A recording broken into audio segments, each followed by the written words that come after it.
মুসলিয়ানে কেরাম, সম্মানিত ভাই ও বোনেরা, একজন মুমিন মুসলিমের ইমানের পরেই সবচেয়ে গুরুত্বপূর্ণ কাজ যেটি, সেটির নাম সলাৎ। সলাৎ খুবই গুরুত্বপূর্ণ। এর গুরুত্ব বলে শেষ করার মতো নয়। আমরা সলাতের গুরুত্ব নিয়ে গত 2 সপ্তাহ আলোচনা করেছি, আজকেও আলোচনা করব। এটি এই জন্য যে আমরা এটাকে যতই বেশি মনে করি না কেন, আমরা আমাদের সমাজে, আমাদের সোসাইটিতে, আমাদের পরিবারে আজও সলাৎ কায়েম করতে পারিনি।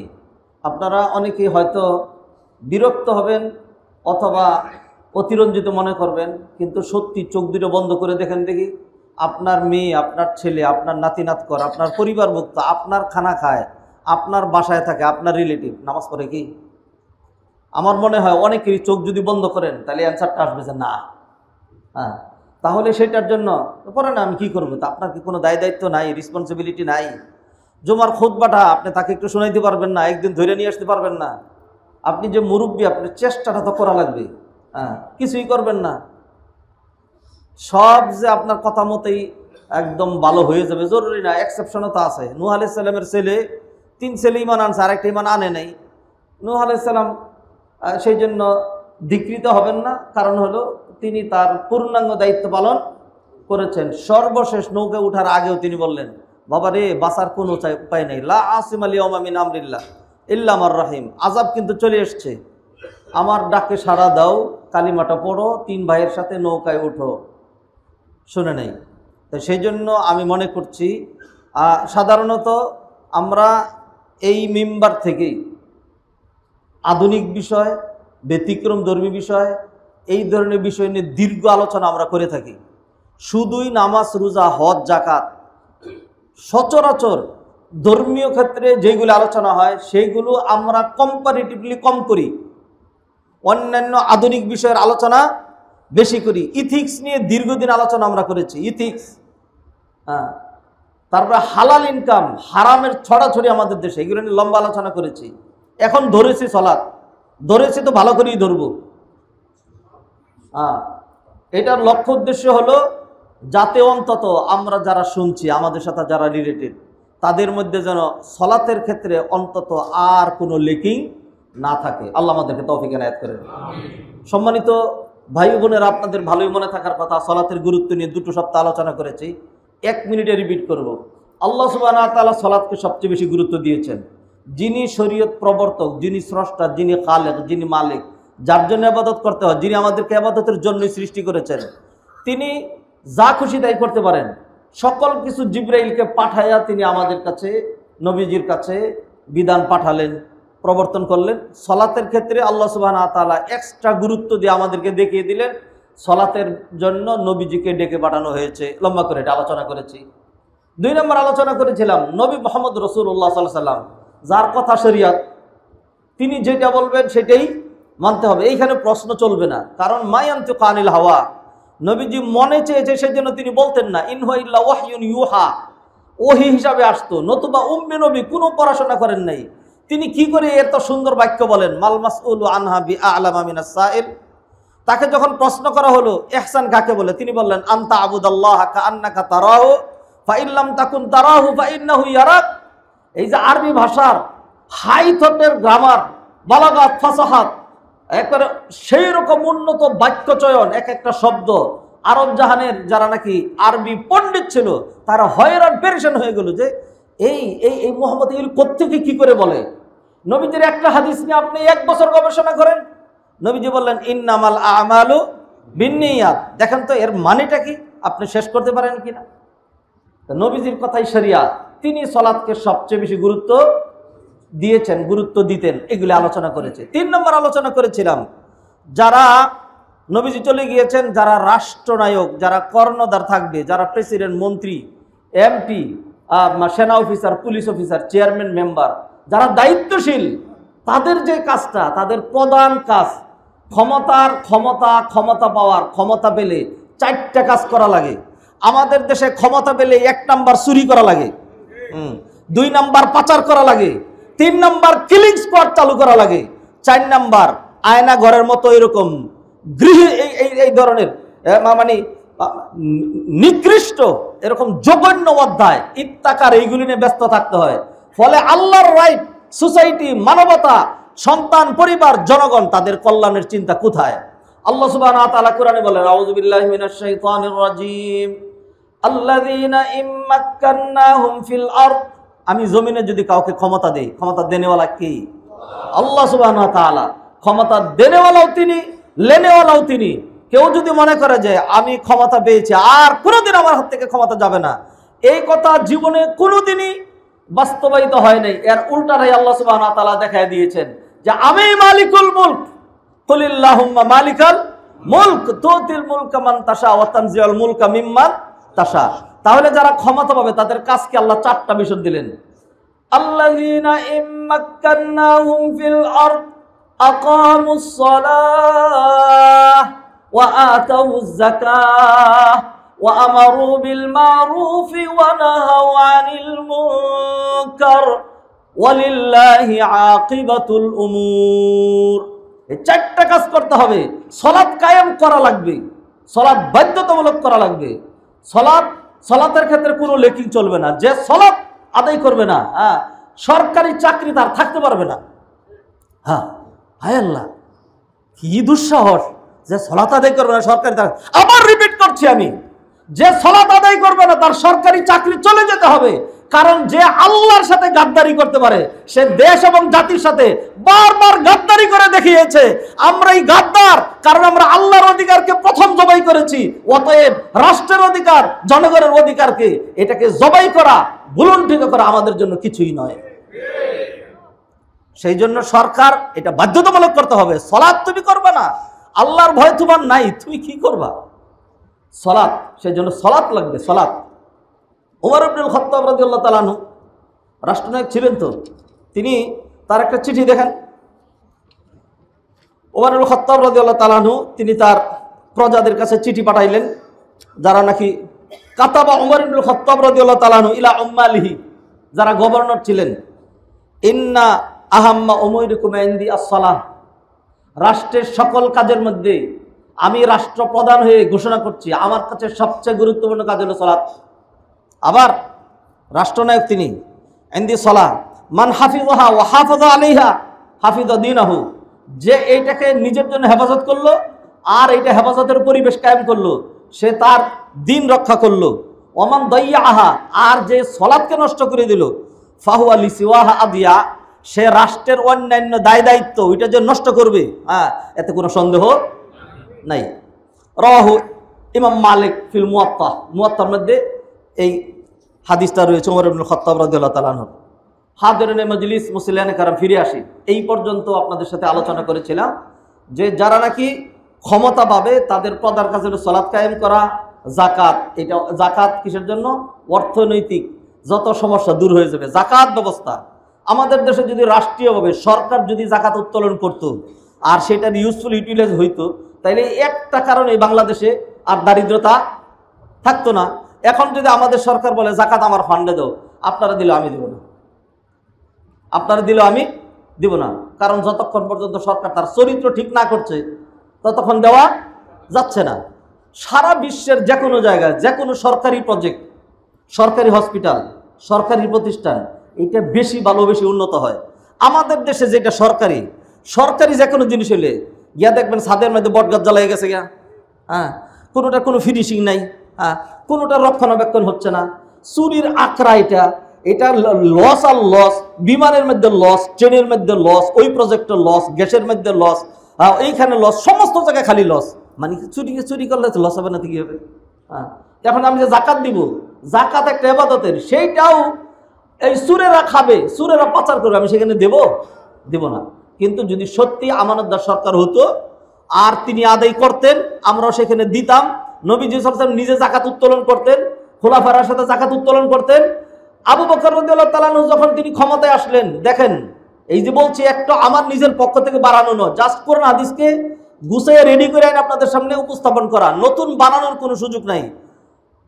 আবু বকর রাদিয়াল্লাহু তাআলা আনহু বললেন যে যারা নাকি নবীজির জামানায় একটা বকরির রশি অথবা ছোট্ট একটা বকরির বাচ্চা যাকাত দিত, আজকে যদি সেটা না দেয়, লাকাতালতুহুম আলা মানহি যালিক, তারা এটা না দেওয়ার কারণে তার বিরুদ্ধে আমি জিহাদ ঘোষণা করব। বিরোধী সাজলেন উমর রাদিয়াল্লাহু তাআলা আনহু। তিনি বুঝলেন যে যারা নাকি লা ইলাহা ইল্লাল্লাহ বলে সালাত কায়েম করে, আপনি তাদের বিরুদ্ধে কেমনে জিহাদ ঘোষণা করবেন? তখন আবু বকর রাদিয়াল্লাহু তাআলা আনহু আর কোনো দলিল দিলেন না। তিনি বললেন যে না, এটা মালের ইবাদত, এটা দিতেই হবে, নবীজি জমানা দিতে এখন দিবে না। তাই আবু বকর রাদিয়াল্লাহু তাআলা খুব স্ট্রং থাকলেন এটার উপরে। ওমর রাদিয়াল্লাহু তাআলা আনহু একটা পর্যায়ে বললেন যে আল্লাহ সুবহানাহু ওয়া তাআলা আমার কলবটা খুলে দিলেন, আমি বুঝলাম যে আবু বকরের সিদ্ধান্তটাই ঠিক। তাহলে তিনি দেখাই দিলেন না, যাকাত দিতে হবে, আমার ফান্ডে যাকাত জমা করতে হবে। যারা দেন নাই তারা কিসের জন্য দেন নাই?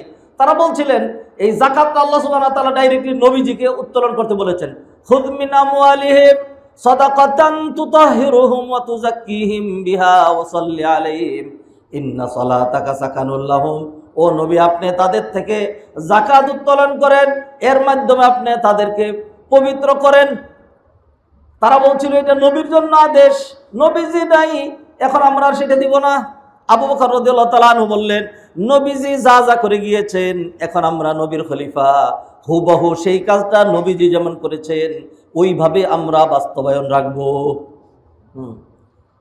তখন তিনি কি করলেন? ঘোষণা করলেন আর একটা ওয়া আমারু বিল মারুফ, সৎ কাজের আদেশ, ওয়া নাহু আনিল মুনকার, অন্যায়ের নিষেধ।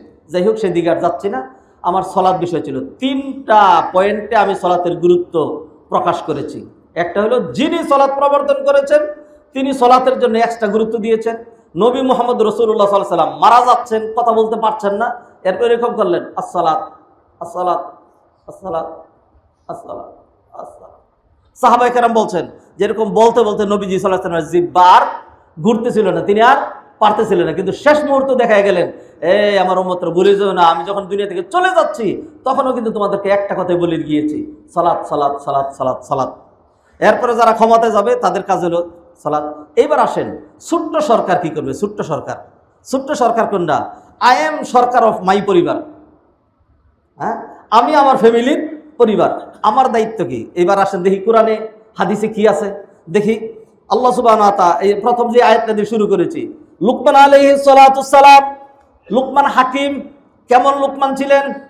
এমন বিজ্ঞান আল্লাহ সুবহানাহু ওয়া তাআলা হিকমত প্রজ্ঞা তাকে দান করেছিলেন যেটা আল্লাহ নিজেই পছন্দ করেছেন। এরপর কোরআনে কারিমে একটা সূরা ইনক্লুড হয়েছে, ওই সূরার নাম হলো সূরা লুকমান। আল্লাহ সুবহানাহু ওয়া তাআলা ওই সূরার মধ্যে লুকমান যেই কয়টা উপদেশ, লুকমান যেই কয়টা আদেশ তার সন্তানকে দিয়েছিল, যেইভাবে তাকে নেক প্রতিপালন করেছিল, আল্লাহ সুবহানাহু ওয়া তাআলা হুবহু সেইগুলো কোরআনের ভিতরে ইনক্লুড করেছেন। লুকমান বলল ইয়া বুনাইয়া, ওয়া ইয ক্বালা লুকমানু লিবনিহি ইয়া বুনাইয়া, ও প্রিয় বৎস, লা তুশরিক বিল্লাহ, কোশ্চিন কালো শিরিক করবা না। এটা নিয়ে এখন আলোচনা করব না, আরো অনেক কিছু আলোচনা করলেন। শেষে গিয়ে বলেন ইয়া বুনাইয়া, ইয়া বুনাইয়া, প্রিয় বৎস, কলিজার টুকরা, নয়নের মণি, আদরের দুলাল, বাজান আমার, আকিমিস সালাতা, সালাত কায়েম রাখবে, ওয়া'মুর বিল মারুফি, সৎ কাজের আদেশ করবে, ওয়ানহা আনিল মুনকারি, অন্যায়ের বিরুদ্ধে সিংহের মতো গর্জে উঠবে, ওয়াসবির আলা মা আসাবাক, সমাজে যখন তুমি অন্যায়ের বিরুদ্ধে কিছু বলতে যাবে তখন সমাজের খারাপ মানুষগুলো তোমার শত্রুতে পরিণত হবে, তুমি ঘাত প্রতিঘাতের সম্মুখীন হবে, বিপদ আপদের সম্মুখীন হবে, গাবিরে গেলে চলবে না। ইসবির আলা মা আসাবাক, তখন তুমি ধৈর্য ধারণ করবে। এইভাবে লুকমান আলাইহিস সালাম তার ছেলেকে সলাতের গুরুত্ব দিলেন, বললেন কোনো কথা নাই, সলাত ছাড়া যাবে না, সলাত কায়েম রাখতে হবে। তুমি নিজে পড়তে হবে, তোমার বউকে পড়াইতে হবে, তোমার ছেলে মেয়েদেরকে সলাত আদায় করাইতে হবে। যেখানেই যাবা, সফরে হোক, হ্যাঁ, বা মুকিম অবস্থায় হোক, আর সুস্থ সর্বাবস্থায় তোমার সলাত পড়াই লাগবে। তাহলে একজন ছোট্ট সরকার তার পরিবারের মধ্যে সলাতের গুরুত্ব দিলেন। আল্লাহ সুবহানাহু ওয়া তাআলা নবীজিকে ছোট্ট সরকার হিসাবে একটা নির্দেশ দিলেন। নবীজি সাল্লাল্লাহু আলাইহি সাল্লাম বড় সরকার, যেহেতু তিনি পুরো রাষ্ট্রের ওলি আমর ছিলেন, তিনি ছিলেন রাষ্ট্রনায়ক, সেই জন্য তিনি বড় সরকার। আবার নবীজি ছোট সরকার, যেহেতু নবীজি মানুষ ছিলেন, তার কিছু তার পরিবার ছিল। আল্লাহ সুবহানাহু ওয়া তাআলা নবীজিকে বললেন ওয়ালা তামুদ্দান্না আইনাইকা ইলা মা মাত্তানা বিহি আজওয়াজাম মিনহুম যাহরাতাল হায়াতিদ দুনিয়া লিনাফতিনাহুম ফি ওয়া রিজকু রাব্বিকা খায়রুন ওয়া আবকা ওয়া'মুর আহলাকা বিস-সালাহ ওয়াসতাবির আলাইহা লা নাসআলুকা রিজকা নাহনু নারযুকুকা ওয়াল আকিবাতু লিত-তাকওয়া। আল্লাহ সুবহানাহু ওয়া তাআলা নবী, দুনিয়ার মানুষ, রাষ্ট্রনায়করা, পরিবারের লোকজন দুনিয়া নিয়া, ব্যবসা নিয়া, কামাই নিয়া, পেট নিয়া, পিঠ নিয়া, আর্নিং নিয়া, এইগুলো নিয়ে খুব ব্যস্ত। ও নবী, এগুলিতে কি করবেন? ওইদিকে আপনি তাকাই নি না, তাকানোর দরকার নেই। লা তামুদ্দান্না আইনাইকা ইলা মা মাত্তানা বিহি আজওয়াজা মিনহুম, দুনিয়ার মানুষকে যে চাকচিক্য আমি দিয়েছি, এটাকে আপনি মনে করছেন এমনি দিয়েছি, তাদেরকে পছন্দ করে না। যাকে যত বেশি চাকচিক্য দিয়েছি আমি তাকে তত বেশি পরীক্ষা দিয়েছি, লিনাফতিনাহুম ফি, তাকে পরীক্ষায় ফেলে রাখার জন্য। পরীক্ষায় পড়লে পাশ করা এত সহজ না। সবাই তো খুব পারি আমরা, পরীক্ষা দিয়ে দেখেন কতটুকু পারেন। পরীক্ষা আসলে তখন বুঝবেন। 8টা বছর যদি ওই মাটির নিচে, নির্জন একটা কবরের মতো, অমানবিক, দিন নাকি রাত, সকাল নাকি সন্ধ্যা, ফজরের নামাজের সময় যায় নাকি এসার সময় যায়, কিছুই আপনি জানবেন না। ওইখানে যদি 8টা বছর থাকতেন তাইলে আপনি বুঝতেন যে কষ্ট কাকে বলে, জুলুম কাকে বলে, যারা এই কাজ করছে এরা কি ক্ষমতা, এরা কি ক্ষমা পাওয়ার যোগ্য নাকি অযোগ্য, এটা আপনি ভালো করে বুঝতেন। তখন পরিস্থিতির সম্মুখীন হন নাই তো, পরীক্ষার সম্মুখীন হন নাই তো, সেই জন্য বুঝি না। চাপা ছাড়া খুব সহজ, পরিস্থিতির সম্মুখীন হইলে তখন বুঝতেন। যেই মায়ের বুক খালি হয়েছে তাকে আপনি জিজ্ঞেস করে দেখেন, যার দুটো চোখ চলে গিয়েছে তাকে আপনি জিজ্ঞেস করে দেখেন। পরীক্ষা খুব কঠিন জিনিস, এই জন্য পরীক্ষা চাইতে হয় না। কিন্তু আল্লাহ পরীক্ষা দিলে গাবড়িয়ে যেতে হয় না, ধৈর্য ধারণ করা লাগে। যাই হোক, ফিরে আসি। আল্লাহ সুবহানাহু ওয়া তাআলা বললেন, ও নবী, আমি দুনিয়ার মানুষকে যে দুনিয়া দিয়েছি, ক্ষমতা দিয়েছি, বাড়ি গাড়ি, বিল ফ্যাক্টরি, ইন্ডাস্ট্রি দিয়েছি, এইটা তাদেরকে পছন্দ করে দেই নাই। যদি পছন্দ করে দেওয়ার বিষয় হতো, আপনার চেয়ে বেশি প্রিয় আমার কাছে আর কেউ নাই, আপনাকেই তো বেশি দুনিয়া দিতাম। দেই নাই, দরকার নাই। আপনার কাজ কি? তাদের জগৎ একটা, আপনার জগৎ আরেকটা। তাদের হলো দুনিয়া আর আপনার হলো আখেরাত। কি সুন্দর! আবু লাহাবের স্ত্রী নবীজিকে কি অশ্রাব্য ভাষায় গালিগালাজ করলো, এবং গালিটা আল্লাহকে জড়াইয়া দিল, আল্লাহকে সহ গালি দিল। বিশ্লেষণে যাচ্ছি না, নবীজির মনটা খুবই খারাপ। আরে আমারে বলছিলি, আল্লাহরেও গালি দিলি, খুব কষ্ট।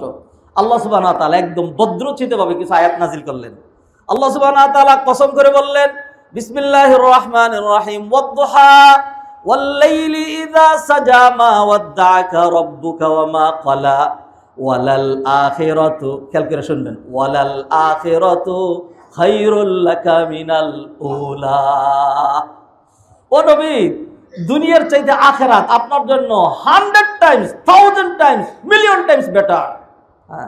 ওয়ালা সাওফা ইউতিকা রাব্বুকা ফাতারদা, আখিরাতে আল্লাহ আপনাকে দিবেন এমন দেওয়া দিবেন আপনি একদম খুশি হয়ে যাবেন।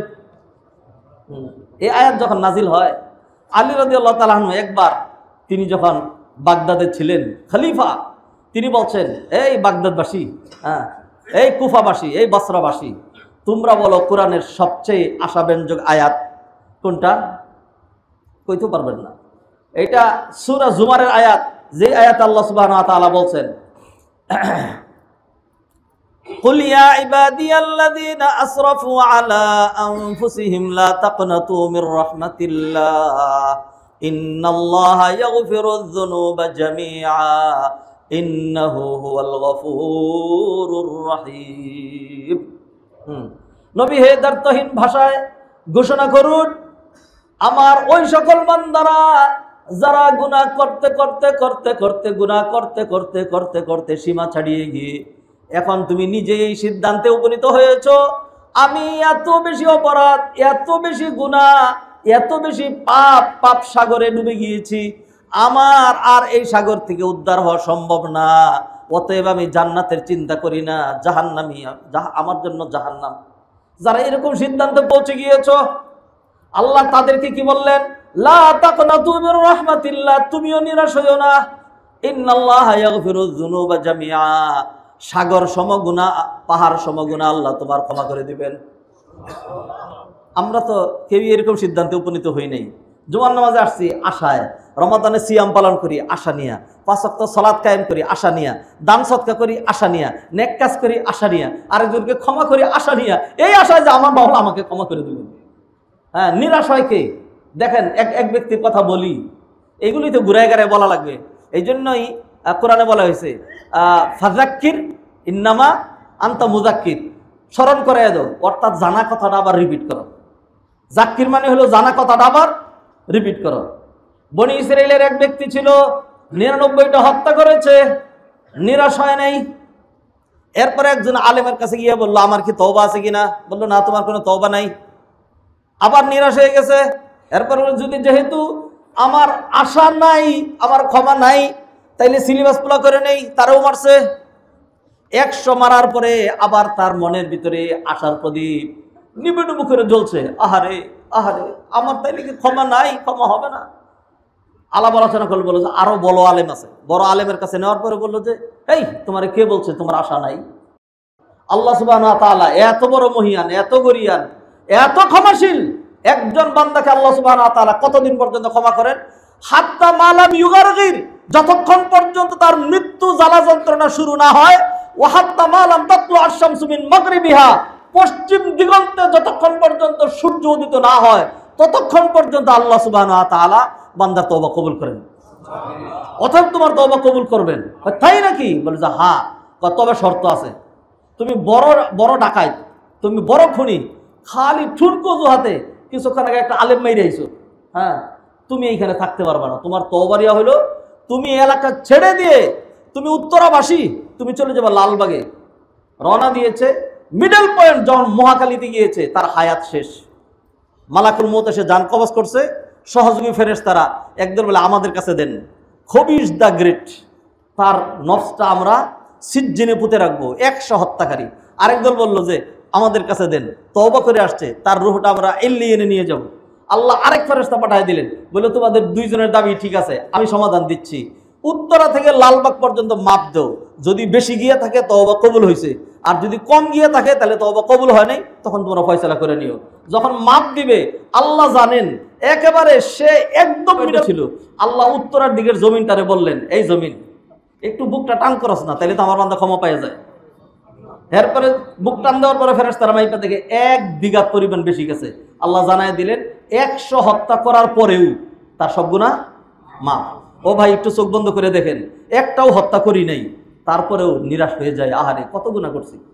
যে 100 হত্যা করে তার অন্যান্য গুনাহ কিরকম? তাইলে এই লোকটা এত গুনাহ করেও নিরাশ হয় নাই, এত গুনাহ করেও নিরাশ হয় নাই। তাইলে আল্লাহ যে আয়াতের মধ্যে বললেন, আল্লাযীনা আসরাফু আলা আনফুসিহিম লা তাকনাতু মির রাহমাতিল্লাহ, যারা একদম নিরাশ হয়ে একেবারে এই সিদ্ধান্তে পৌঁছে গিয়েছে আমার আর কি নাই, ক্ষমা নাই, তাইলে নিশ্চয়ই ওই লোকটা, ওই যে বনি ইসরাইলের যে পাপী, তার চাইতেও বড় পাপী, তার চাইতেও। ওদেরকেও আল্লাহ ক্ষমা করে দিবেন। সেই ডাক দিয়ে বললেন, লা তাকনাতু মির রাহমাতিল্লাহ ইন্নাল্লাহা ইয়াগফিরুয যুনুবা জামিআ। আলী রাদিয়াল্লাহু তাআলা আনহু বললেন, তোমরা তো কোরআনের এই আয়াতটাকে বলো, এর চেয়ে বড় আশার, এর চেয়ে বড় ক্ষমার, এর চেয়ে বড় সুসংবাদ একজন পাপীর জন্য আর কোরআনে নাই। আমি আলী এর চেয়ে আরো বেশি আশাব্যঞ্জক, এর চেয়ে আরো সুসংবাদের আয়াত আছে, আমি সেটা জানি। সবাই বলল, খলিফাতুল মুসলিমিন বলেন কি, এর চেয়ে বেশি আশাব্যঞ্জক আয়াত আপনি পাইলেন কোথায়? পাইছি কোথায় মানে, নবীজির কাছে যখন আয়াত নাজিল হয়েছে তখন তো আমি সেইখানে ছিলাম, সেইখানে পেয়েছি। কোথায়, কোন আয়াত? তখন তিনি বললেন, সূরা ওয়াদ-দুহা পড়ো।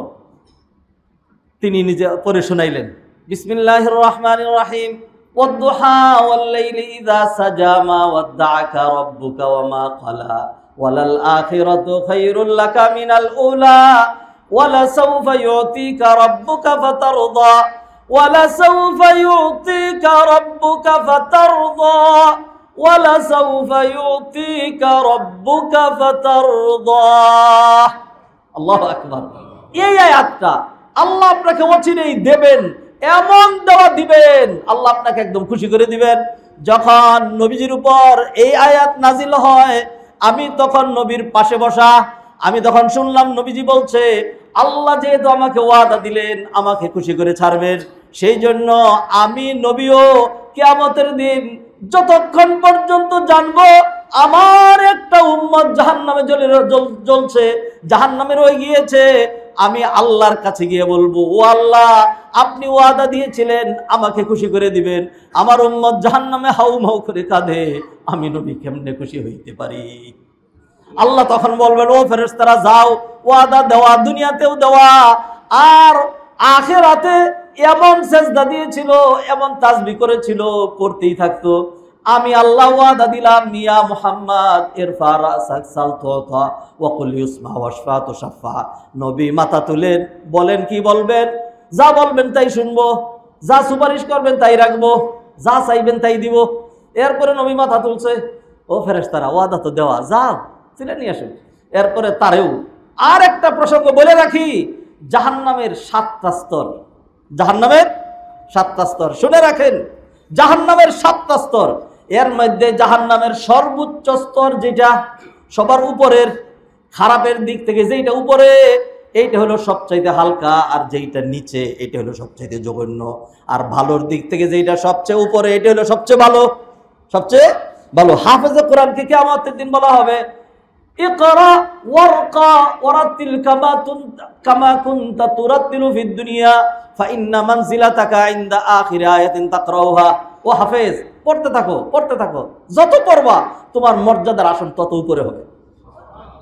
হ্যাঁ, জাহান্নামের সবচেয়ে নিম্ন স্তর যেটা, সবচেয়ে নিম্ন স্তর, এইখানে 3 শ্রেণীর মানুষ থাকবে, জানেন?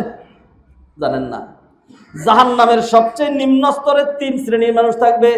একটা হলো মুনাফিক, একদল হলো মুনাফিক। মুনাফিক চিনেন নি? মুনাফিক হলো যার মনের ভিতরে একটা, মুখের মধ্যে আরেকটা। হ্যাঁ, মুনাফিক দিয়ে ভর্তি আমাদের দেশ। আউযু বিল্লাহি মিনাশ শাইতানির রাজিম। মুনাফিক দিয়ে ভর্তি, ভাষা, জবান, ওয়াদা, চলাফেরা আমাদের বাংলাদেশিদের সাথে, আর তার অন্তর তার দাদাদের সাথে, ঠাকুরদের সাথে, ইন্ডিয়ার সাথে, ভারতের সাথে, রয়ের সাথে, আমাদের দেশের শত্রুদের সাথে। এরা হলো মুনাফিক। সম্মানিত ভাইয়েরা, মুনাফিক যারা, তারা সবচেয়ে নিচে যাবে। কোরআনে আয়াতের দলিল, ইন্নাল মুনাফিকিনা ফিদ দারকিল আসফালি মিনান নার ওয়া লান তাজিদা লাহুম নাসীরা। জাহান্নামের সবচেয়ে নিচে এর এক গ্রুপ। বাকি 2 গ্রুপ বলতে পারবেন? পারবেন না। আরেক গ্রুপ হলো ফেরাউন এবং ফেরাউন বাহিনী। ফেরাউন এবং ফেরাউন বাহিনী, কোরআনের দলিল, আদখিলু আলা ফিরআউনা আশাদ্দাল আযাব। ফেরাউন এবং তার বাহিনীকে জাহান্নামের সবচেয়ে নিম্ন স্তরে দাও। এগুলো 2 গ্রুপ। তৃতীয় গ্রুপ, সেটা হলো ঈসা আলাইহিস সালামের ওই লোকগুলো, ঈসা আলাইহিস সালাম অনুসারী, যারা বলছিল তোমার রব কি আকাশ থেকে দস্তরখান, এই মসজিদের মতো বড় দস্তরখান, খানা ভর্তি, দই, মিষ্টি, হ্যাঁ, চমচম, তারপরে পোলাও, গোশত, মুরগি, মাছ, সব রকম খানসা ভর্তি আকাশ থেকে নাজিল হবে, আমরা হাজার হাজার মানুষ তাকায় থাকবো, আসতেছে আকাশ থেকে খানা। রাতের বেলা ঘুমায় থাকতো বনি ইসরাইল, মান্না সাল্লা এসে বইরে থাকতো, ওরকম চাই না, আমরা তাকায় তাকায় দেখবো দিনের বেলা এরকম আকাশ থেকে আসছে বিশাল খানা, আমরা খাবো। খাই কি করবো? আল্লাহ শুকরিয়া আদায় করবো, আল্লাহ পারবে এরকম একটা দিতে। ঈসা আলাইহিস সালাম বললেন, ইত্তাকুল্লাহ, আল্লাহকে ভয় করো, এই ধরনের বেয়াদবি সূচক কথা বলবা না। আল্লাহ কি পারেন না? 7 আসমান 7 জমিন যিনি সৃষ্টি করলেন, যিনি খানা দানা সব সাপ্লাই দেন, তিনি খানা নাজিল করতে পারেন না? পরে আল্লাহর কাছে হাত তুললেন। আল্লাহ সুবহানাহু ওয়া তাআলা বললেন, ইন্নী মুনাজ্জিলহু আলাইকুম, আমি নাজিল করছি, তবে তোমার উম্মতকে বলে দাও, ইন্নী মুনাজ্জিলহু আলাইকুম ফামান ইয়াকফুর বা'দু মিনকুম ফাইন্নী উআযিবুহু আযাবান লা উআযিবুহু আহাদাম মিনাল আলামিন। এরপরে যারা কুফরি করবে, আমি তাদেরকে এমন মাইটটাই দিব, এমন শাস্তি দিব, যে শাস্তি আর কাউকে দেই না। এই গ্রুপটা, এরপরে তারা কুফরি করছে। এই 3 গ্রুপ জাহান্নামের সবচেয়ে নিচে যাবে।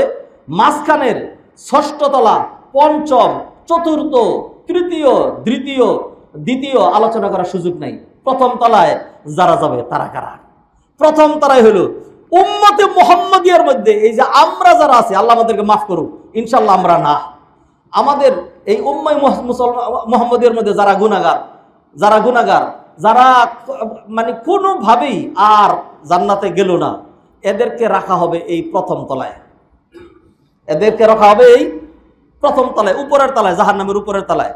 এরপরে কাউকে 1000 বছর পরে, কাউকে 10,000 বছর পরে, কাউকে 2 লক্ষ বছর পরে, কাউকে 2 কোটি বছর পরে ধীরে ধীরে ধীরে ধীরে ধীরে ধীরে বের করা হবে।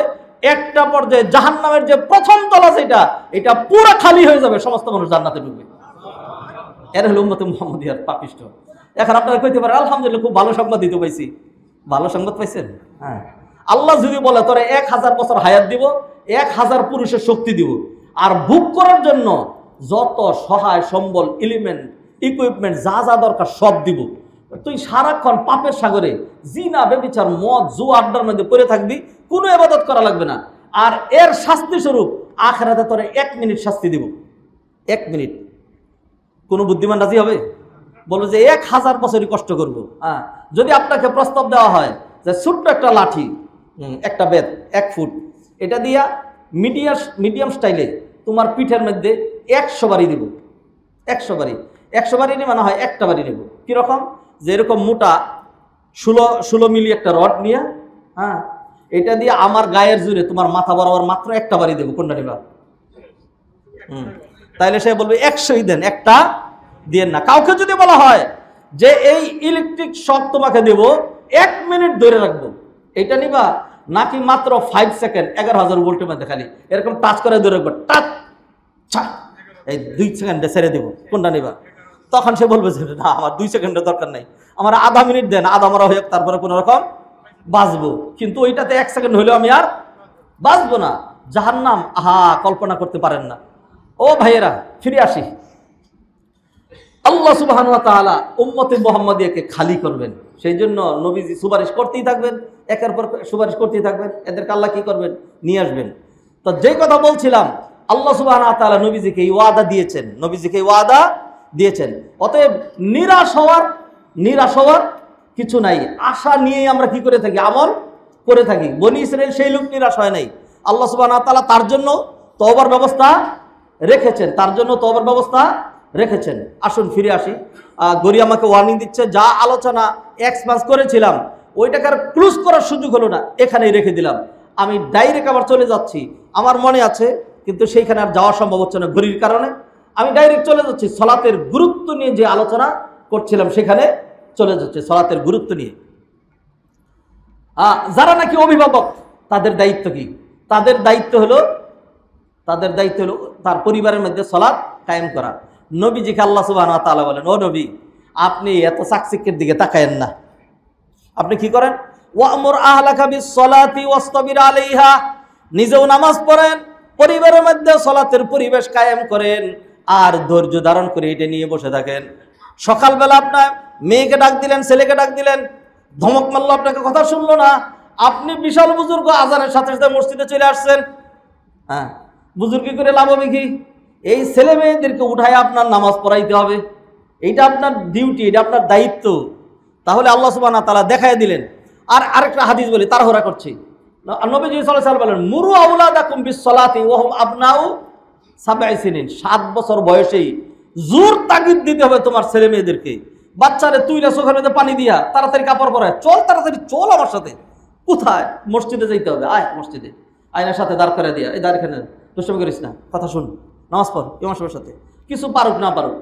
আব্দুল্লাহ ইবনে আব্বাস রাদিয়াল্লাহু তাআলা ইমামতি করতেন, ছোট্ট বাচ্চা ছিলেন। হ্যাঁ, এমনও ছিল কাপড় ছিল না, একবার সেজদায় গেছে, নামাজ পড়াচ্ছেন, মহিলাদের ইমামতি করতেন। এরপরে মহিলারা অভিযোগ করলো যে, আরে ইমাম সাহেব যে দিছো, আগে তো ইমাম সাহেবের সতর তোমরা ডাইকে দিবা। হ্যাঁ, এত ছোট্ট ছিলেন, এরপরে তাকে আলাদা কাপড় দেওয়া হয়েছে তার সতর ঢাকার জন্য। এত ছোট্ট ছিলেন, ইমামতি করতে পারতেন। হ্যাঁ, আমরা বাচ্চাদেরকে কি করি? বাচ্চাদেরকে প্রথমেই আহারে বাদামে কি না শিখায় তারে। হ্যাঁ, গানের শিক্ষক পর্যন্ত রেখে দেয়, গানের শিক্ষক রেখে দেয়, ড্যান্স শিখায়, এটা শিখায়, ওইটা শিখায়, এইটা করা লাগে, ওইটা করা লাগে, বহুত কিছুই, সবই করা লাগে। হ্যাঁ, আন্ডার থেকে ফুটুক অথবা না ফুটুক, আমাদের দেশের একটা বেড কালচার, আপনারা যেটাকে গুড কালচার মনে করেন, আমি এটাকে বেড কালচার মনে করি। আন্ডা থেকে ফুটার আগেই তাকে কিন্ডারগার্টেন নামক ইউনিভার্সিটিতে ভর্তি করা লাগবে। কিন্ডারগার্টেন নামক ইউনিভার্সিটিতে। কিন্ডারগার্টেন কোত্থেকে আবিষ্কার হয়েছে জানেন? কিন্ডারগার্টেন না তো, গার্টেন, এটা জার্মান শব্দ। জার্মান ভাষার আমি পারদর্শী বলি না, কিন্তু মোটামুটি জানি তো, 10 বছর সেখানে ছিলাম। কিন্ডার মানে হলো বাচ্চা, আর গার্টেন মানে হলো গার্ডেন। বাচ্চাদেরকে জার্মানিরা দ্বিতীয় বিশ্বযুদ্ধের পরে যখন ধরা খেয়ে গেল অর্থনীতিতে, তখন তারা দেখলো যে হাজব্যান্ড ওয়াইফ দুইজনে মিলে কাজ না করলে চলে না। তো দুইজনে যদি কাজে চলে যায়, তাহলে বাচ্চাগুলো রাখে কে? তখন তারা গবেষণা বের করলো যে তাইলে 20 জনের বাচ্চা একজনে রাখবে, এটা তার কাজ। হ্যাঁ, তাই সেই জন্য কিন্ডারগার্টেনে কি থাকে? কিন্ডারগার্টেনে প্রত্যেকের জন্য আলাদা বেড, ডাবল টিপল পোশাক। হ্যাঁ, বাচ্চাগুলো ওইখানে গেলেই এদেরকে মালেন করায়। মালেন মানে রং করা, জার্মান ভাষা বলে মালেন। হ্যাঁ, রং করানো, আবার এটা পড়ায়, রং করে আবার গার্ডেনে নিয়ে যায়, আবার ঘুরায়, আবার এখানে আসে, আবার যিনি শিক্ষিকা যে থাকে সে তাদের সাথে গরু হইয়া ঘুরা হইয়া হাম্বা হাম্বা করে খেলাধুলা করে, হ্যাঁ, এরপরে এখন এটা খাওয়া ওইটা খাওয়া, সারাক্ষণ এগুলি, কোনো পড়ালেখা কিচ্ছু নাই। আমি একবার রাগ করে, বাঙালি মেজাজ তো, ছেলেরে এই বরফের মধ্যে করে নিয়ে যাই, এবার নিয়ে আসি, বললাম যে কিছুই তো শিখা নেই, কি শিখাইলে তোমরা? মুসলিম কিন্ডার গার্ডেন, মানে অমুসলিম কিন্ডার গার্ডেনে দিইনি, মুসলিম কিন্ডার গার্ডেনে। এরপরে আমি বললাম আমার ছেলে তো কিছু শিখে নেই। যখন বললাম তো আমাকে ম্যাডাম উল্টা একটা ধমক দিয়ে বলে, হের ইসলাম বাস সাকেনজি সিনজে তেপ্পাতা দাবাস, আপনি কি পাগল নাকি? বলেন কি আপনি এগুলি? এটা কি স্কুল নাকি? এটা তো কিন্ডার গার্ডেন। তা আমরা বাচ্চাদেরকে কিন্ডার গার্ডেনে দিয়া এখানে ইংরেজি এইটা ওইটা বহুত কিছু শিখাই। বাচ্চাদেরকে আল্লাহ যা শিখাইতে বলেছেন, নামাজ শিখানোর খবর আছে আমাদের? আমি এটা নিয়ে সমালোচনা করার দরকার ছিল না, যদি দেখা যাইত যে হ্যাঁ সালাত ঠিক আছে, আখলাক ঠিক আছে, ক্যারেক্টার ঠিক আছে, সব ঠিক আছে, পাশাপাশি সে কিন্ডার গার্ডেন ইউনিভার্সিটি বানাই দিছে। বাচ্চাদের উপরে এত জুলুম হয় আমাদের সমাজে, কিছু করার আগে ঠাস করে একটা চল লাগাই দিই, একটা দমক দিই, বাস এখানে করে না, দুসব করিস না, বড় এখানে মেরে ফেলবো কিন্তু, এরকম সেরকম করি। সেই জন্য বাচ্চারা খুব চাপের মধ্যে থাকে। এরপরে ধীরে ধীরে জর্জরা হয়, যত বড় হয় তত শয়তানটা গ্রেট হয়। এই জন্য আমাদের দেশের যুবকগুলো অর্ধেকের বেশি শয়তানের ফ্রেন্ড, খারাপ। আপনি দেখবেন অন্যান্য জায়গায় দেখবেন, আরব কান্ট্রিতে দেখেছি বাচ্চাগুলো এমন দুষ্টামি করে, গাড়ি ভেঙে ফেলতেছে, এটা সেটা কিচ্ছু বলে না, তারা একদম স্বাধীনতা ছেড়ে দেয়। যখন বড় হয় ধীরে ধীরে ভদ্র হয়ে যায়, ভদ্র হয়ে যায়। তা আমাদের সমাজে বাচ্চাগুলো খুব ভদ্র আর যুবকগুলো খুব বেয়াদ্দপ। এই যুবকরা সবাদেরকে বলি নেই, মানে ওভারঅল একটা কম্পেয়ার করছি আর কি, তোমরা আবার রাগ করবে না। হ্যাঁ, তো এটা হলো আমাদের দেশের চিত্র। আমার এই কথা কোত্থেকে আসলো? আসলো এই জন্য যে নবীজি যে ফর্মুলা দিয়েছেন সেটা হলো আমার কচি বাচ্চা একেও সলাৎ শিখাইতে হবে, এতে কেউ সলাৎ শিখাইতে হবে। আপনি সলাৎ পড়বেন, আপনার স্ত্রী সলাৎ পড়বে, মসজিদে নিয়ে যাবেন, দেখা দেখি এরপরে বাচ্চারা খেলাধুলা করবে। 7টা বাচ্চা একসাথে হইলে একজন বলবে আমি মুয়াজ্জিন হব, তুমি ইমাম হবা, আর কয়েকজন দাঁড়ায় যাবে, ল্যাংটা দাঁড়ায় যাবে, হাফ প্যান্ট করে দাঁড়ায় যাবে, আলহামদুলিল্লাহ রাব্বিল আলামিন আর রহমানির রহিম মালিক ইয়াউমিদ্দিন। এইভাবে যদি বড় হয় তাহলে যুবক হওয়ার পরে সে সালাত আদায় করবে। যুবক হয়ে গেছে, এখন তার হাড্ডিগুলো ঠাস ঠাস ঠাস ঠাস করে পাটনা বাঁশের মতো। আইসা বাবা কাঁদতে কয়, হুজুর তাহাজ্জুদে এত দোয়া করি, আমার ছেলে কথা শুনে না, আমার ছেলের নামাজ পড়াইতে পারে না। কান্দেন খেলে গিয়া, চোখের পানি ফালান খেলে গিয়া, নাটক করতে পারেন না? আপনাকে আল্লাহ সুবহানাহু ওয়া তাআলা এরকম বুড়া বাচ্চা উপহার দিয়েছিলেন নাকি? মোম দিয়েছিলেন আপনাকে, মোম যেমন খুশি তেমনই গঠন করতে পারতেন, কিন্তু আপনি শৈশবে তাকে গুরুত্ব দেন নাই। আল্লাহ সুবহানাহু ওয়া তাআলা শিখাইলেন সালাতের গুরুত্ব তোমার দিতে হবে শৈশবে। মুরু আওলাদাকুম বিস-সালাতি ওয়া হুম আবনাউ 7 সিনিন ওয়াদরিবুহুম আলাইহা ওয়া হুম আবনাউ 10। যদি 10 বছর বয়সেও সালাতের ব্যাপারে যথেষ্ট গুরুত্ব না দেয়, সালাতের ব্যাপারে সেরকম গুরুত্ব না থাকে, তাহলে প্রয়োজনে সর থাপ্পড় পিটনি হলেও দিতে হবে। কারণ কি? সর্বনাশ, সর থাপ্পড় পিটনি, অবশ্যই সর থাপ্পড় পিটনি দিতে হবে। যে কোনো by any means I have to protect my family, my children from the fire of জাহান্নাম। This is my main duty, this is the principal duty, principal responsibility. এটা আমার সবচেয়ে গুরু দায়িত্ব। তাকে আগে কি করতে হবে? জাহান্নাম থেকে বাঁচাইতে হবে। জাহান্নাম থেকে বাঁচানোর জন্য 2-4টা চর থাপ্পড় সেটা কিছুই না। হাদরানে মজলিস, 4টা গুরুত্ব প্রমাণ করলাম। আল্লাহ সুবহানাহু ওয়া তাআলা গুরুত্ব দিয়েছেন, নবীজি রাষ্ট্রনায়ক হিসাবে, নবীজি পরিবার প্রধান হিসাবে, এরপরে নবী হিসাবে, নবীজি নবী হিসাবে, নবীজি রাষ্ট্রনায়ক হিসাবে, নবীজি পরিবার প্রধান হিসাবে। 4টা দিক দিয়ে আমি দেখাইলাম যে সলাতের গুরুত্ব ইসলাম কি পরিমাণ দিয়েছে, সাংঘাতিক গুরুত্বপূর্ণ। সলাতের গুরুত্বের আর 2-1টা দিক তাড়াহুড়া করে আপনাদের সামনে তুলে ধরতে চাই। নাম্বার 5, আস-সলাতু ঈমানুন, সলাত মানি ঈমান। আবার মনে রাখতে হবে, you have to convey this message to your family. এইটাই খুতবার শিক্ষা, জড় পদার্থের মতো বসে থাকা নয়, যেটা আমরা চালু করেছি আমাদের সমাজে। আরবিতে ইমাম সাহেব বসবেন আর তানারা ঘুমাইতে থাকবেন, তানারা ঘুমাইতে থাকবেন, এরপরে তানারা বেরিয়ে যাবেন, যেমন এসছিলেন তেমনই চলে গেলেন। যেই সেই মসজিদে আসার আগে এবং মসজিদে থেকে যাওয়ার পরে কোনো শিক্ষা, কোনো দীক্ষা, কোনো স্পিরিট, কোনো কিছু আমাদের আসবে না। এইভাবে আমরা শিখিয়েছি, আপনারাও অভ্যস্ত হয়েছেন। বাদ দেন সেগুলো। খুতবায় আসবেন শিখার জন্য, খুতবায় আসবেন জানার জন্য, খুতবায় আসছেন আপনি দায়ী হওয়ার জন্য। আপনি এটা পৌঁছে দিবেন। নবীজি সাল্লাল্লাহু আলাইহি ওয়াসাল্লাম নবী ছিলেন, এরপরে তিনি এই দায়িত্ব উম্মাহকে কিভাবে দিলেন? তিনি বললেন, বাল্লিগু আন্নী ওয়ালাউ আয়া, একটা বিধানও যদি জানো তবে তোমরা সেটা কি করবা? পৌঁছে দিবা। হ্যাঁ, অতএব এই মেসেজটা পৌঁছে দিবেন, আসসালাতু ঈমানুন, আসসালাতু, সালাত মানে ঈমান। সালাত আছে তো ঈমান আছে, সালাত নাই তো নামাজ পড়ি না দিয়ে কি হয়েছে, আমার কি ঈমান নাই? জিনা করে দিয়ে কি হয়েছে, আমার কি ঈমান নাই? হারাম খাই দিয়ে কি হয়েছে, আমার কি ঈমান নাই? আমি খুন করে দিয়ে কি হয়েছে, আমার কি ঈমান নাই? সব খারাপই করে। তা আপনি ঈমান থাকলে কি এগুলি করতেন? সালাত মানে ঈমান। 4টা দলিল দিচ্ছি, 4টা দলিল। আমি যে মানে গর্জন দেব সালাত মানে ঈমান, এটা আপনারা তো নেবেন না, আমার গর্জন নিতে হবে না। আল্লাহ সুবহানাহু ওয়া তাআলা কি বলেন দেখেন, আল্লাহ সুবহানাহু ওয়া তাআলা বলছেন সূরা আনফাল 2 নম্বর 3 নম্বর আয়াত, ইন্নামাল মুমিনুন, মুমিন তারা, আল্লাযীনা ইযা যুকিরাল্লাহু ওয়াজিলাত কুলুবুহুম ওয়া ইযা তুলিয়াত আলাইহিম আয়াতুহু যাদাতহুম ঈমানা ওয়া আলা রাব্বিহিম ইয়াতাওয়াক্কালুন। এখানে 3টা বৈশিষ্ট্যের কথা বললেন। এরপরে আয়াতে আল্লাযীনা ইউকিমুনাস সালাতা, 4 নম্বর বৈশিষ্ট্য হলো যারা সালাত কায়েম করে। 5 নম্বর আরেকটা আছে। এরপর আল্লাহ বললেন উলাইকা হুমুল মুমিনুনা হাক্কা, যারা এই 5টা বৈশিষ্ট্য যাদের আছে তারা হলো ইনডিড দে আর বিলিভার। ইনডিড বস্তুত পক্ষে সত্যিকার অর্থে তারা ইমানদার। নামে ইমানদার বহুত আছে, কামে ইমানদার। আসল ইমানদার কারা? যারা সালাত কায়েম করে। আর বিশ্লেষণে গেলাম না। 2 নম্বর আল্লাহ বললেন আল্লাযীনা ইউমিনুনা বিল গায়বি, আল্লাযীনা ইউমিনুনা বিল গায়বি, তারপরে কি ওয়া ইউকিমুনাস সালাতা ওয়া মিম্মা রাযাকনাহুম ইউনফিকুন। শেষে কি আল্লাহ বললেন উলাইকা আলা হুদাম মির রাব্বিহিম ওয়া উলাইকা হুমুল মুফলিহুন। এটা হলো আরেকটা দলিল। 3 নম্বর হাদিস, নবীজি হাদিসে বলছেন বাইনাল ঈমানি ওয়া বাইনাল কুফরি ওয়াশ শিরকি তারকুস সালাত। ঈমান, কুফরি, শিরক, ঈমান এবং বেঈমানি এর মাঝখানে পার্থক্যকারী বিষয় একটা, সেটা কি? সালাত। 3 4 নম্বর আল্লাহ সুবহানাহু ওয়া তাআলা কোরআনে সূরা বাকারার মধ্যে 2য় পারার 1ম পৃষ্ঠায় কিবলা পরিবর্তনের ঘটনা যেখানে হলো, সেখানে আল্লাহ বললেন ওয়ামা কানাল্লাহু লিউদিআ ঈমানাকুম, আল্লাহ তোমাদের ঈমানকে বিনষ্ট করে দিবেন না। ব্যাখ্যা না করলে বুঝবেন না। কিবলা, নবীজি যখন মদিনায় চলে আসলেন 16 মাস খাড়া উত্তর দিকে ফিরে নামাজ পড়লেন, বাইতুল মুকাদ্দাসের দিকে ফিরে।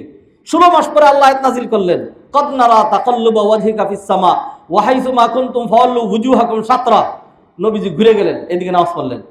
এবার অন্যরা তিরস্কার করে শুরু করলো যে বুঝছি এবার তো কিবলা পরিবর্তন করছো, কিন্তু এর মধ্যেই তোমাদের কিন্তু 30 জন মারা গেছে, এখন ওদের কি অবস্থা হবে? ওদের নামাজ তো শেষ, তারা তো কাবার দিকে পড়ে নাই, কোন দিকে পড়েছে? তোমরা যারা বাইসা নিছো তারা এদিকে পড়বা। আল্লাহ সুবহানাহু ওয়া তাআলা তখন আয়াত নাযিল করলেন ওয়ামা কানাল্লাহু লিউদিআ ঈমানাকুম, আল্লাহ তোমাদের যারা বাইতুল মুকাদ্দাসের দিকে ফিরেই নামাজ পড়ে মরে গেছে, আল্লাহ তাদের সালাতকে নষ্ট করে দিবেন না। সকল মুফাসসিরিন একমত, মা কানাল্লাহু লিউদিআ ঈমানাকুম, ঈমান, আল্লাহ এই যে ঈমান ওয়ার্ডটা ইউজ করেছেন, এই ঈমান মানে হলো সালাত। এই ঈমান মানে, তাহলে আল্লাহ নিজেই বলে দিলেন তো সালাত আছে তো ঈমান আছে, সালাত নাই তো ঈমান নাই। আর একটা পয়েন্ট বলবো, সেটা হলো তারকুস সালাতি কুফরুন, সালাতের গুরুত্ব। সালাত ছেড়ে দেওয়া কুফরি, সালাত ছেড়ে দেওয়া কি? কুফরি। তাইলে সালাত থাকলে ঈমান, আর সালাত ছেড়ে দেওয়া কি? সালাতের গুরুত্ব আলোচনা করছি আমি। সালাত ছেড়ে দেওয়া কুফরি। নবীজি কি বলছেন? মান তারাকা সালাতা মুতাআম্মিদান ফাকাদ কাফারা, যে ব্যক্তি ইচ্ছা করে সালাত ছেড়ে দিল সে ফাকাদ কাফারা। এই কাফারার অর্থ কি করব? কাফারার 2টা অর্থ, এর বাইরে তৃতীয় আর কোনো অর্থ নাই। ফাকাদ কাফারা মানে সে কাফের হয়ে গেল, ফাকাদ কাফারা মানে সে কুফরি করলো। তো এটা মধ্যে একারে একদম ইনসাফ ভিত্তিক ব্যাখ্যা যেটা, সেটা হলো যারা নাকি অ্যাবসলিউটলি সালাত ছেড়ে দিয়েছে, 5 ওয়াক্ত পড়ে না, জুমাও পড়ে না, এই ধরনের যারা মোটেও সালাত পড়ে না, এরা একদম কাফের হয়ে গেল। আর যারা মাঝে মধ্যে পড়ে মাঝে মধ্যে পড়ে না, যখন পড়লো তখন তার ঈমান আছে, আর যখন পড়লো না তখন সে কুফরি করলো, তখন সে কুফরি করলো। হাদিরিনে মজলিস, সালাতের 6টা গুরুত্ব আলোচনা করলাম, আর আলোচনা করব। আর একটা না এইভাবে হবে না যে খালি যখন একটা ধরলাম সালাতের গুরুত্ব 1 2 3 খালি এগুলো হয়ে গেলাম। এর আনুষঙ্গিক অন্যান্য বিষয় যেগুলো আসবে এইগুলোর সাথে হাইলাইট করে সবটা মিলেই কি হয়? একটা আলোচনা হয়। আল্লাহ সুবহানাহু ওয়া তাআলা এই খুতবা থেকে আমাদেরকে উপকৃত হয়ে আমাদের সমাজে সালাতের পরিবেশ কায়েম করার তৌফিক এনায়েত করেন। 5 ওয়াক্ত সালাত আমরা যেন সর্বোচ্চ গুরুত্ব দিয়ে আমরা ধরে রাখতে পারি, আমাদের পরিবারে যেন সালাত আমরা কায়েম করতে পারি, আমাদের সমাজ সোসাইটি সমস্ত জায়গায় যেন সালাত কায়েম থাকে। সালাতের জন্য আমাদের উত্তরা কেন্দ্রীয় মসজিদের জন্য 300 কোটি টাকার বিশাল প্রজেক্ট যেটা হাতে নিয়েছি, অন্য কোনো লক্ষ্য নয়, সেটা হলো আমাদের নেক্সট জেনারেশন তারা এখানে সালাত আদায় করবে। মসজিদের মেইন ডিউটি হলো সালাত, এরপরে অন্যান্য তালিম, তারবিয়াত, আকীদা, হাদিস, তারপরে হলো তাফসির ইত্যাদি অন্যান্য বিষয় যেগুলো, সেগুলো তো আনুষঙ্গিক থাকবেই। তবে মসজিদের একেবারে মেইন টার্গেট ফি বুয়ুতিন আযিনাল্লাহু আন তুরফা ওয়া ইযকারা ফিহা ইসমু ইউসাব্বিহু লাহু ফিহা বিল গুদুওয়ি ওয়াল আসালি রিজাল লা তুলহিহিম তিজারাতুন ওয়ালা বাইউন আন যিকরিল্লাহি ওয়া ইকামিস সালাতি ওয়া ইতাইজ যাকাত। আল্লাহর ঘরে সালাত কায়েম করা হবে, আল্লাহর ঘরে সালাতের জন্যই এই আল্লাহর ঘরগুলো নির্মাণ করা হয়। আসুন আমরা সালাতে গুরুত্ব দেই, আর সালাত কায়েমের জন্য অপরিহার্য এই মসজিদটাকে গুরুত্ব দিতে হবে, গুরুত্ব দিতে হবে। আমাদের আর দেয়ালে পিঠ লেগে গেছে, আর কোনো উপায় নাই। এই ডিসেম্বরে আমাদের কাজ ধরা ছাড়া আর কোনো বিকল্প নাই। সেই জন্য আমরা যখন দেখেছি আমাদের ফান্ডে যেই টাকা আছে এবং আপনারা যে কমিটমেন্ট করেছেন, আপনারা ওয়াদা দিয়েছেন যখন কাজ ধরবো সেটা দিবেন, তখন আমরা বিশ্বাস করি কাজ ধরে ফেললে 5-7 কোটি টাকা চলে আসবে। তাহলে আমাদের আছে 7 কোটি, আর যদি 7 কোটি আসে 14 কোটি, তো 14 কোটি টাকায় তো আমরা মাটির উপরে আসতে পারবো না। তো সেই জন্য কি করা লাগবে? সেই জন্য আপনাদের কাছে আপিল করেছি, 2 জুমা পরপর আলোচনা করেছি কর্জুল হাসানার উপরে। আমরা একটা ফরম্যাট তৈরি করছি, সেই ফরম্যাটের মধ্যে সাক্ষী থাকবে, আমিও একজন সাক্ষী থাকবো ইনশাল্লাহ, কমিটির লোকজন থাকবেন। আমি কমিটির লোকজন মরে গেল, এটা তো একটা প্রতিষ্ঠান, এটা তার ধারাক্রমেই চলবে। এটা তো মেম্বার থেকে ঘোষণা হচ্ছে হাজার মানুষের সামনে, খেয়ানতের কোনো সুযোগ নাই। আপনার আমানত আপনি পাবেন, ব্যাংক দেউলিয়া হয়ে গেলে মানুষ অনেক সময় হয়রানি হয়ে যায়, আমি কি আমার এটা পাবো?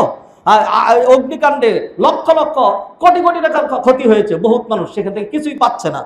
আপনি আল্লাহর ঘরে দিলে পাবেন না মানে কি? ধরেন কথার কথা ধরে নিলাম, যদিও এটা ধরে নেওয়া তখন আপনি কবেন ও ধরাইতে দিছেন না, বোঝানোর জন্য বলছি। সর্বশেষ রিজাল্ট যদি এটা হয়, মসজিদে 1 লক্ষ টাকা ধার দিয়েছিলেন, এই টাকা আর ফেরত পান নাই, তাইলে আপনার এখানে সব শেষ হয়ে গেছে। সব শেষ হয়ে গেছে। কোথায় দিছেন? মসজিদে আল্লাহর ঘরে দিছেন, এটা তো আল্লাহর ঘর হয়েছে। পরে যদি সর্বশেষ এটা করেন যে আচ্ছা সাদাকা করে দিলাম, দান করে দিলাম, তাইলেও তো কি? সেইটা আপনাদেরকে কোনো দিনই আমরা এটা বলবো না, কোনো দিনই ওয়াদা দিচ্ছি।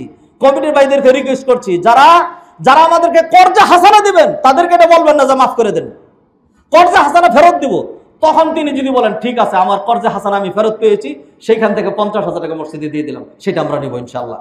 সেই জন্য 10 কোটি টাকা আমাদের কর্জা হাসানা লাগবে। রেডি হন। আপনি 10 লাখ, আপনি 20 লাখ, আপনি 5 লাখ, আপনি 1 লাখ, এরকম করে যদি আমরা দিই ইনশাল্লাহ 10 কোটি টাকা যদি আমরা কর্জা হাসানা পেয়ে যাই, ইনশাল্লাহ ডিসেম্বর থেকে যে এমনভাবে কাজ চলবে। ও মানে যদি ব্যাপারটা এরকম হইতো যে কাজের কারণে আমরা নামাজ পড়তে পারছি না, কুট্টাসা হয়ে যাচ্ছি, তাইলে আমাদের টনক নড়তো অনেকেরই। কিন্তু জায়গা তো অনেক বিশাল, কাজ একদিক দিয়ে চলছে আর একদিকে মসজিদ তার মতোই আছে। ইনশাল্লাহ ডিসেম্বরে টের পাবেন, যখন কাজ ধরা হবে বারান্দারা ভেঙে ফেলা হবে, প্রথমেই মূল মসজিদের থাকবে, কাজের হ্যাম্পার হবে না ইনশাল্লাহ। আল্লাহ সুবহানাহু ওয়া তাআলা আমাদেরকে সালাতের জন্য যা যা করা লাগে সালাতের জন্য জান দিয়ে দিব। সালাতে আমার ঈমান, সালাতে আমার ঈমান, মসজিদ সালাতের জন্য। অতএব আসুন 10 মিলে করি কাজ, হারি জিতি নাহিলাত। হারার কোনো প্রশ্নই আসে না। আল্লাহর কাজ করব, দিনের কাজ করব, মসজিদ নির্মাণ করব, আমার এখানে ঠগার কিছুই নাই।